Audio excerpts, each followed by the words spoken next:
Hello students. अब बेटा आगे शुरू करते हैं, जिससे मैंने आपको last time nucleophilic substitution reaction पढ़ाया था। अब उसी की मैकेनिज्म मैं आपको समझाता हूँ। ओके, तो जो न्यूक्लियोफिलिक सब्स्टिट्यूशन रिएक्शन है, इसको बेटा हम लोग इस तरह से लिखते हैं, देखिए ध्यान से, SN1 या SN2। ओके, फिर से देता हूँ थोड़ा सा सही करके,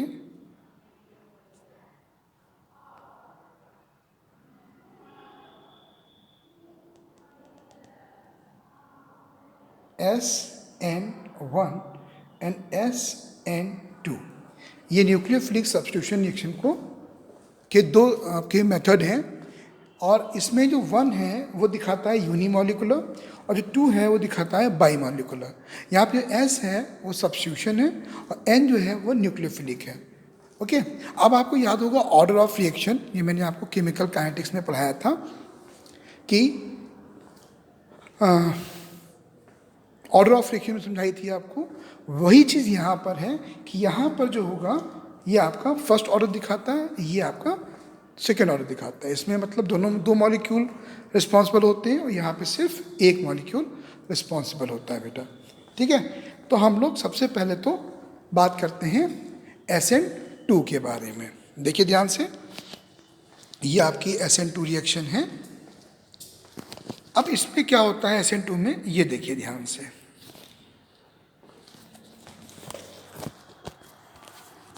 देखिए एग्जाम्पल समझाता हूँ मैं आपको कि मान लीजिए कि ये एक आपका हेलो एल्कीन है बेटा, ठीक, और इस पे न्यूक्लियोफिलिक ने आके अटैक किया, किसके ऊपर, R के ऊपर। तो क्या होता है, ये न्यूक्लियोफिलिक जो होता है ये R के साथ लग जाता है और X भी लगा रहता है। न्यूक्लियोफिलिक सब्स्टिट्यूशन रिएक्शन मैंने पढ़ाया बेटा, लास्ट टॉपिक मैंने पढ़ाया था, प्लीज़ पढ़ लेना उसके बारे में। उसके बाद क्या होता है बेटा, थोड़ा सा गलत हो गया यहाँ पे, हाँ सही था सॉरी, फिर सकता हूँ। न्यूक्लियोफिलिक R से अटैच हो जाता है और X भी इसके साथ अटैच हो जाता है। अब ये जो कंपाउंड होता है ये अनस्टेबल होता है, ठीक है, मैं बताता हूँ क्यों होता है, बताता हूँ अभी आपको। फिर क्या होता है, ये न्यूक्लियोफिलिक लगा रहता है R के साथ, और X minus that is halogen क्या होता है, अलग हो जाता है। तो देखिए ध्यान से, पहले एल्किल ग्रुप के साथ X लगा था तो ये हेलो एल्केन था। इस पर न्यूक्लियोफाइल ने आके अटैक किया, तो क्या हो गया बेटा कि न्यूक्लियोफाइल किसके साथ लग गया, इन दोनों के साथ लग गया, और ये बना दिया इसने। और आखिरी में क्या हुआ कि ये न्यूक्लियोफाइल जो था ये R के साथ लगा रहा, और X क्या हुआ, अलग हो गया। तो यहाँ पे न्यूक्लियोफिलिक ने क्या किया, हेलोजन एटम की जगह पर खुद आ गया, ये सब्स्टिट्यूट कर दिया। इसको हम लोग कहते हैं न्यूक्लियोफिलिक सब्स्टिट्यूशन रिएक्शन। और यहाँ पे बेटा क्या होता है कि ये दोनों मॉलिक्यूल पे डिपेंड करता है। दोनों मॉलिक्यूल कौन से, हेलो एल्केन पे तो डिपेंड करता ही है, साथ में न्यूक्लियोफिलिक पर या न्यूक्लियोफाइल पर भी अटैक डिपेंड करता है। कैसे, कितनी जल्दी इसके ऊपर अटैक करता है, और इसके अटैक करने के बाद कितनी जल्दी ये X रिमूव हो जाता है, अलग हो जाता है, सब्स्टिट्यूट हो जाता है। ठीक है, इसको बेटा हम लोग कहेंगे न्यूक्लियोफिलिक सब्स्टिट्यूशन रिएक्शन ऑफ बाईमॉलिकुलर या बाईमोलर। इसमें क्या होता है कि दो मॉलिक्यूल होते हैं, ये दोनों के दोनों, न्यूक्लियोफिलिक भी और एल्किल हैलाइड, दोनों रिस्पॉन्सिबल होते हैं कि कितनी जल्दी न्यूक्लियोफाइल कितनी ईजिली अटैक कर सकता है। उसके साथ जो इंटरमीडिएट, इसको लोग बोलते हैं इंटरमीडिएट प्रोडक्ट, इसको बनने के बाद कितनी जल्दी X अलग हो जाता है, हेलोजन अलग हो जाता है। इसको बेटा हम लोग बोलते हैं न्यूक्लियोफिलिक सब्स्टिट्यूशन रिएक्शन ऑफ बाईमॉलिकुलर। ठीक है, अब इसको मैं एग्जाम्पल के साथ समझाता हूँ, देखिए ध्यान से। अब क्यों ऐसा होता है ये भी समझिए। ये आपका RX है, ओके। अब X की जो इलेक्ट्रोनेगेटिविटी होती है बेटा वो R से ज़्यादा होती है, तो इस पर क्या आता है, स्लाइटली नेगेटिव, इस पर क्या आता है, स्लाइटली पॉजिटिव। और हम सब जानते हैं जो न्यूक्लियोफाइल होते हैं उन पे चार्ज निगेटिव होता है, तो वो अटैक करते हैं किसके ऊपर, R के ऊपर, और ये बनाते हैं इंटरमीडिएट कंपाउंड। ये न्यूक्लियोफाइल ये लग गया R के साथ, और R के साथ X तो पहले से ही लगा था। अब बेटा क्या होता है कि ये हो जाता है इंटरमीडिएट कंपाउंड, जो कि बहुत ही कम स्टेबल होता है। तो ये क्या करता है, इसको बैलेंस करने के लिए क्या करता है कि ये X को अलग निकाल देता है, सब्स्टिट्यूट। तो क्या हुआ, न्यूक्लियोफाइल ने इस पर अटैक किया और X को अलग निकाल दिया। तो क्या हुआ, न्यूक्लियोफिलिक सब्स्टिट्यूशन रिएक्शन। और ये दोनों पे डिपेंड करता है, न्यूक्लियोफाइल पे भी और हेलो एल्केन पे। तभी इसको हम बोलते हैं बाई मॉलिक्यूलर। ओके, अब देखिए एग्जाम्पल दे रखा है आपके सामने।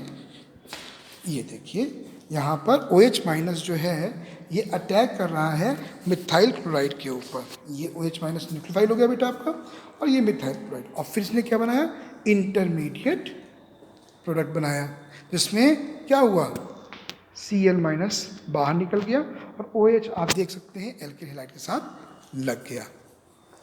इसको कहते हैं इन्वर्जन। अगर देखिए ध्यान से यहाँ पर, तो यहाँ पर जो आपकी मिथाइल ग्रुप पे H है वो इस साइड लगे हुए थे, है ना।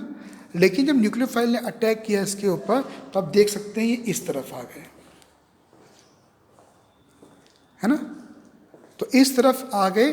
देखिए ये इन्वर्जन कहलाता है। जैसे कि छतरी होती है, जो अम्ब्रेला होता है, जब तेज हवा चलती है बेटा, तो तेज हवा चलने से क्या होता है, वो अम्ब्रेला पलट जाता है। तो देखिए ध्यान से, ये इस साइड में था, अब ये इस तरीके से हो गया।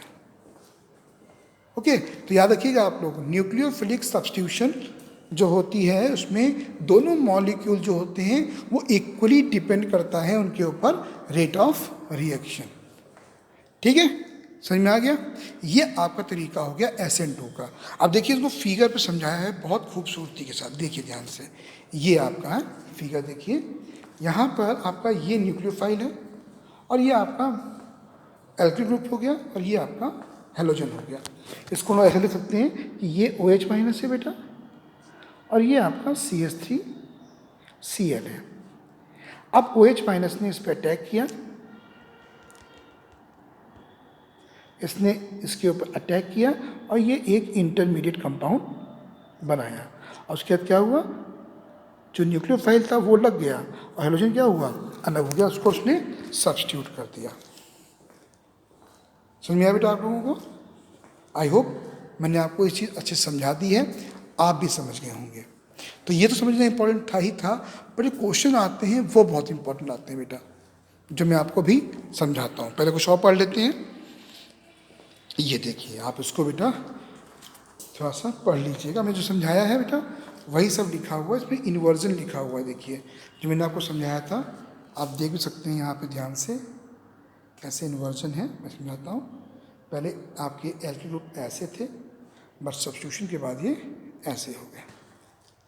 ओके, चलिए ये जो आपकी ये स्टेट है ये आपकी इंटरमीडिएट या ट्रांजिशन स्टेट कहलाती है, जिसमें एल्किल ग्रुप में न्यूक्लियोफाइल भी लगा होता है और आपका हेलोजन भी लगा होता है। चलिए आगे बढ़ते हैं हम लोग बेटा। जो मेन आपका इम्पोर्टेंट टॉपिक ये देखिए, ये आपका सबसे अधिक इम्पोर्टेंट चीज़ जो मैं आपको समझाने जा रहा हूँ। ठीक है, देखिए ध्यान से। अब होता ये है कि क्वेश्चन आपको कैसे मिलेगा, क्वेश्चन शायद ही, हालांकि आ सकता है, आ भी चुका है कि explain mechanism of SN2 reaction. तो आप बेटा जो मैंने समझाया आपको, ये आपको समझाना होगी पूरी रिएक्शन कि न्यूक्लियोफाइल जो होता है वो अटैक करता है किसके ऊपर, एल्किल ग्रुप के ऊपर, क्योंकि एल्किल हेलो एल्कीन में RX में R निगेटिव होता है और R पॉजिटिव होता है, X निगेटिव होता है। तो न्यूक्लियोफाइल जो होगा जिस पे निगेटिव चार्ज होता है वो R पे अटैक करेगा, फिर इंटरमीडिएट या ट्रांजिशन स्टेट बनाएगा और फिर हेलोजन जो होगा वो अलग हो जाएगा और हम लोगों को न्यूक्लियोफिलिक सब्स्टिट्यूशन रिएक्शन मिल जाएगी। याद रखिएगा, न्यूक्लियोफिलिक सब्स्टिट्यूशन रिएक्शन वो होती हैं जिनमें न्यूक्लियोफाइल जो होते हैं वो सब्स्टिट्यूट करते हैं हेलोजन को फ्रॉम एल्किल हैलाइड। ये मैंने आपको लास्ट टाइम अच्छे से समझाया था, एग्जाम्पल्स भी समझाए थे, इसकी टेबल बनी थी, वो टेबल पढ़ लीजिएगा, आपको समझ में आने लगेगा। अब कुछ चीज़ें मैं आपको बस बताना चाहता हूँ, जो देखिएगा ध्यान से आप लोग। ये है, ये देखिए यहाँ पे साफ है, समझाता हूँ आपको। आप लोग समझिए primary secondary tertiary alkyl halides क्या होते हैं। देखिए ये आपका सी है, इसके साथ ये Cl लगा हुआ है, ओके। अब इस सी में अगर 3 H लगे हुए हैं तो उसको बेटा हम लोग कहते हैं मिथाइल। ये तो आप याद कर लीजिएगा, इसको बोलते हैं मिथाइल। क्या है ये? Methyl hello alkene. अब अगर मान लीजिए यहाँ पर इस सी के साथ जिस पे क्लोरीन लगा हुआ है, उस सी के साथ एक और CH3 लग गया, बाकी H लगे हुए हैं, तो ये कहलाएगा आपका प्राइमरी या 1 डिग्री। क्या कहलाएगा? प्राइमरी या 1 डिग्री। क्यों? क्योंकि जिस सी के साथ Cl लगा हुआ है उस सी के साथ एक एल्किल ग्रुप लगा हुआ है। अगर एक और लगा दूँ मैं यहाँ पे CH3, कितना हो जाएगा? 2 डिग्री। और एक और लगा दूँ यहाँ पर तो कितना हो जाएगा? 3 डिग्री। तो आप याद रखिएगा, मिथाइल का मतलब जिस कार्बन से Cl लगा हुआ है उसके साथ सिर्फ हाइड्रोजन लगा हुआ है। फिर समझ लीजिए, ये आपका मिथाइल हो गया बेटा, ओके। ये क्या है? मिथाइल। और एक CH3 लगा दिया हमने यहाँ पर तो हो गया प्राइमरी या 1 डिग्री। 2 लगा दिए तो सेकेंडरी और 2 डिग्री, और लास्ट में अगर तीनों लग गए तो टर्शरी या फिर 3 डिग्री।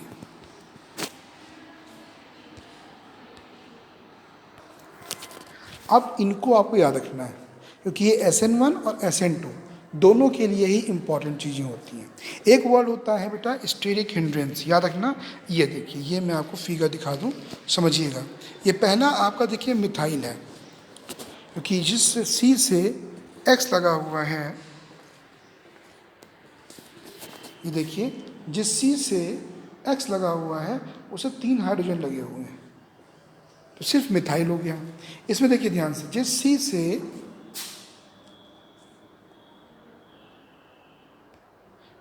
से X लगा हुआ है, ये देखिए उस सी पर एक कार्बन लगा हुआ है, सिर्फ एक कार्बन, तो ये प्राइमरी हो गया, है ना। और ये आपका बाद सेकेंडरी वाला हो गया, और ये आपका टर्शरी हो गया, ओके। अब एक वर्ड होता है स्टेरिक हिंड्रेंस। स्टेरिक हिंड्रेंस का मतलब वो ये होता है, मैंने अभी समझाया था आपको, देखना ध्यान से, कि जब एल्किल हैलाइड जो होता है उस एल्किल हैलाइड के ऊपर न्यूक्लियोफाइल आकर अटैक करता है फ्रॉम बैक साइड, तो जितनी जल्दी ये इसके ऊपर अटैक करेगा उतनी जल्दी रिएक्शन होगी बेटा, रेट ऑफ एक्शन उसकी फास्ट होगी। और दूसरी चीज़ X का भी अलग होना जरूरी होता है, इससे बताया मैंने, तभी इसका नाम SN2 पड़ा। तो क्या होता है बेटा, ध्यान से देखिएगा कि पीछे से अटैक करने में किसमें, एल्किल में, प्राइमरी, सेकेंडरी, टर्शरी या मिथाइल में किसमें अटैक करना आसान होगा? न्यूक्लियोफाइल के लिए। देखिए ध्यान से, अब देखिए यहाँ पर मिथाइल में अगर देखिए ध्यान से, तो यहाँ पर न्यूक्लियोफाइल का अटैक करना आसान है, क्योंकि यहाँ पे सिर्फ 3 हाइड्रोजन है, इनका हाइड्रोजन का साइज़ काफ़ी छोटा होता है, ये आप जानते हैं। लेकिन जब हम लोग प्राइमरी में आते हैं तो प्राइमरी में क्या होता है बेटा, एक कार्बन बढ़ जाता है, देख सकते हैं आप। तो देखिए स्टेरिक हिंड्रेंस की वजह से न्यूक्लियोफाइल का अटैक कर पाना थोड़ा सा डिफ़िकल्ट हो जाएगा। सेकेंडरी में देखिए, सेकेंडरी में 2 कार्बन आ गए, तो इसका स्टेरिक हिंड्रेंस अधिक होने की वजह से इसको भी अटैक करना और मुश्किल हो जाएगा। और टर्शरी में देख सकते हैं बेटा आप, ये भी कार्बन है, ये भी कार्बन है, ये भी कार्बन है, तो इसमें तो न्यूक्लियोफाइल का अटैक कर पाना बहुत मुश्किल होगा। तो हम बात करें रेट ऑफ रिएक्शन की, किसके लिए? SN2 के लिए। तो याद रखना, सबसे अधिक रेट जो होगा या जिसमें रिएक्शन सबसे फास्ट होगी वो मिथाइल होगा। वो क्या होगा बेटा? मिथाइल। क्यों? क्योंकि मिथाइल में तीनों के तीनों हाइड्रोजन हैं और इस पर न्यूक्लियोफाइल आराम से कार्बन के ऊपर अटैक कर सकता है।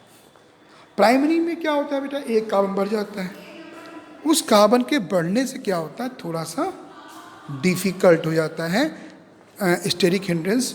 हिंड्रेंस समझते हो, हिंड्रेंस मतलब छिपना होता है बेटा। तो जितने अधिक कार्बन होंगे, आपका जो मिडिल कार्बन होगा उतना ही अधिक छिपा रहेगा और उस पर न्यूक्लियोफाइल का अटैक कर पाना उतना ही अधिक मुश्किल होगा। तो आप याद रखिएगा SN2 के लिए अगर कोई सबसे अधिक रिएक्टिव है तो वो बेटा आपका मिथाइल है। याद करिए, सबसे रिएक्टिव मिथाइल, उससे कम रिएक्टिव 1 डिग्री, उससे कम रिएक्टिव 2 डिग्री और उससे कम रिएक्टिव 3 डिग्री। इसका मतलब ये होता है कि 3 डिग्री में SN2 के टर्म में 3 डिग्री में जो रेट ऑफ रिएक्शन होगी वो सबसे कम होगी। उसमें SN2 के लिए सबसे कम उसकी रेट ऑफ रिएक्शन होगी। अब यही क्वेश्चन आएगा बेटा, तो आपको SN2 की मैकेनिज्म पढ़नी है, साथ में आपको ये ऑर्डर भी तैयार करना है बेटा। अभी क्वेश्चन कराता हूँ मैं इस पे बेस्ड आप लोगों को। बस आपको ये ऑर्डर तैयार रखना है कि जो रेट ऑफ रिएक्शन सबसे अधिक होगी या जो सबसे अधिक ईज होगा, सबसे आसान होगा, वो मिथाइल में ही होगा। उससे कम 1 डिग्री में, क्योंकि एक कार्बन बढ़ जाता है, कार्बन बढ़ने से स्टेरिक हिंड्रेंस बढ़ जाता है और न्यूक्लियोफाइल को अटैक करना थोड़ा सा मुश्किल हो जाता है। सेकेंडरी टर्सरी में तो और भी दिक्कत बढ़ेगी। तो ये बेटा सीक्वेंस आप लोग याद कर लो, लिख लो, भूलना मत उसको। अब हम लोग बात करते हैं SN1 की। SN1 का मतलब हुआ वही S का मतलब सब्स्टिट्यूट, N मतलब न्यूक्लियोफिल फिलिक और 1 का मतलब यूनिमॉलिक्यूलर। किसी एक मॉलिक्यूल की वजह से रिएक्शन या किसी एक मॉलिक्यूल पे डिपेंड करती है रेट ऑफ रिएक्शन, तभी यूनिमॉलिक्यूलर था। पिछले में क्या था? SN2 कितनी जल्दी न्यूक्लियोफाइल अटैक करता है और कितनी जल्दी हैलोजन अलग हो जाता है, इतनी आसानी से।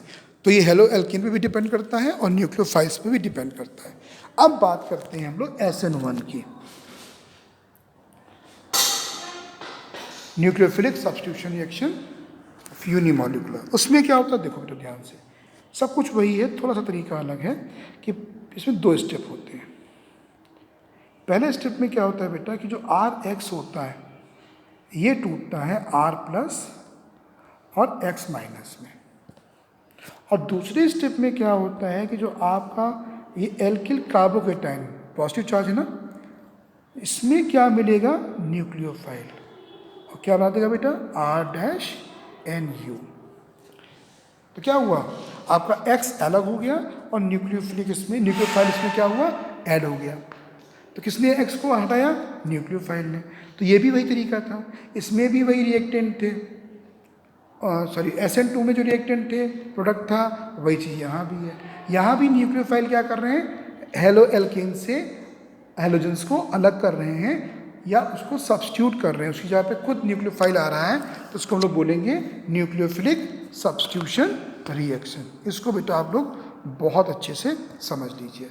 उसमें सिर्फ एक स्टेप था, स्टेप नहीं बोल सकते, उसमें पहले न्यूक्लियोफाइल अटैक करता था R के ऊपर, फिर ट्रांजिशन स्टेट बनती थी, फिर X अलग होता था। इसमें 2 स्टेप हैं। पहले क्या हो रहा है? RX टूट रहा है R+ और X- में, और दूसरे स्टेप में क्या हो रहा है? वो R+ जो है वो न्यूक्लियोफाइल से अटैच होकर कंपाउंड फॉर्म कर रहा है। मैं एग्जाम्पल देता हूँ आपको, देखिए ध्यान से।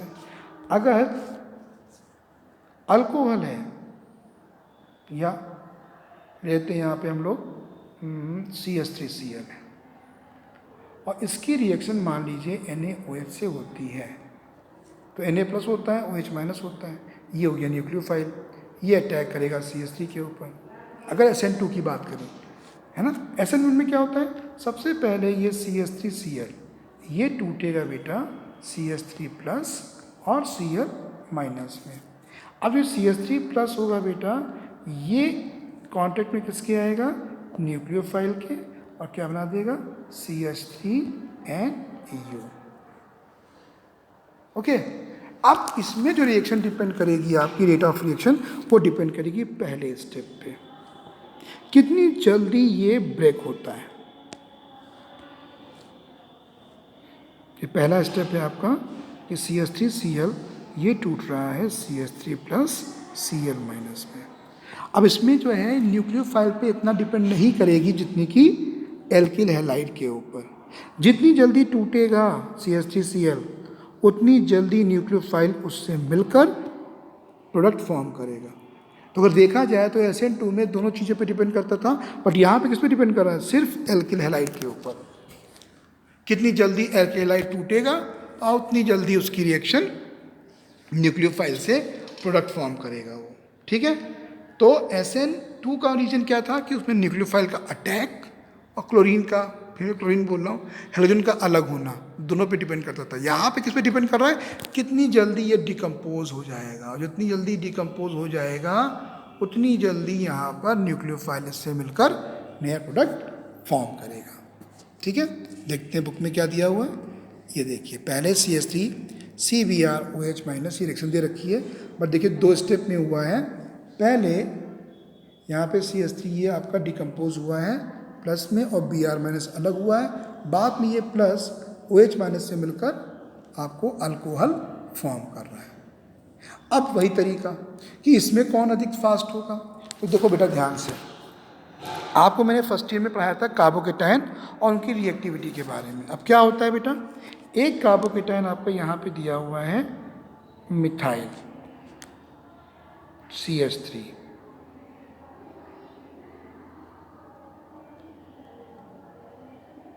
विथ पॉजिटिव चार्ज, ये आपका प्राइमरी हो गया विथ पॉजिटिव चार्ज। सिमिलरली आगे आपका हो जाएगा सेकेंडरी, फिर हो जाएगा टर्सरी, है ना। ये आपको मैं पढ़ा चुका हूँ सब। तो इसमें आपको क्या याद करना है, हाँ इसकी स्टेबिलिटी बेटा मैं आपको पहले पढ़ा चुका हूँ फर्स्ट ईयर में, तो बार बार डिस्क्राइब नहीं कर पाऊँगा, सॉरी। बट आप लोगों को क्या याद करना है, वो याद ये करना है कि अगर हम SN2 की बात करते हैं तो मिथाइल सबसे रिएक्टिव होता है, लेकिन SN1 की बात करेंगे तो सबसे अधिक रिएक्टिव आपका 3 डिग्री होगा, 3 डिग्री होगा, उससे कम रिएक्टिव 2 डिग्री होगा, उससे कम रिएक्टिव 1 डिग्री होगा, और सबसे कम रिएक्टिव CH3 होगा। मतलब अगर देखा जाए तो इसका सीक्वेंस जो है वो SN2 के जस्ट अपोजिट है, ओके। सबसे रिएक्टिव कौन होगा, 3 डिग्री, उससे कम 2 डिग्री, उससे कम 1 डिग्री, और सबसे कम मिथाइल।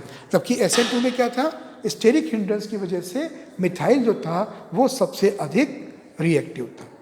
अब ये सीक्वेंस भी तो आपको तैयार करना पड़ेगा दोनों के लिए। इस पर बेस्ड क्वेश्चन बहुत सारे आते हैं, तो आई होप कि आप लोग इसको अच्छे से तैयार कर लोगे। चलिए, ये देखिए दिया हुआ है टर्शरी, सेकेंडरी, प्राइमरी CH3X, और ऊपर SN2 के लिए और नीचे SN1 के लिए आपको इंक्रीजिंग ऑर्डर दे रखा है, जस्ट अपोजिट होता है एक दूसरे का, ठीक है। चलिए, जितने अधिक एल्किल ग्रुप होते हैं बेटा उसके अकॉर्डिंग कार्बोकेटायन की स्टेबिलिटी और रिएक्टिविटी मैंने आपको फर्स्ट में समझाई थी। ना बेटा फिर से पढ़ लीजिएगा। अब इन पे बेस्ड क्वेश्चन देखते हैं।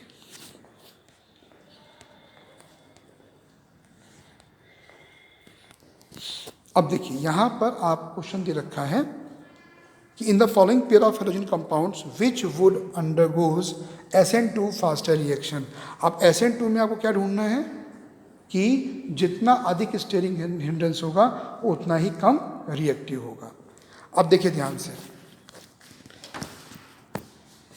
मैं दोनों ला के दिखाता हूँ आपको, आप कैसे पहचानोगे कौन SN1 है कौन SN2 है। जो पहला वाला है, देखिए मैं बताऊँ, ये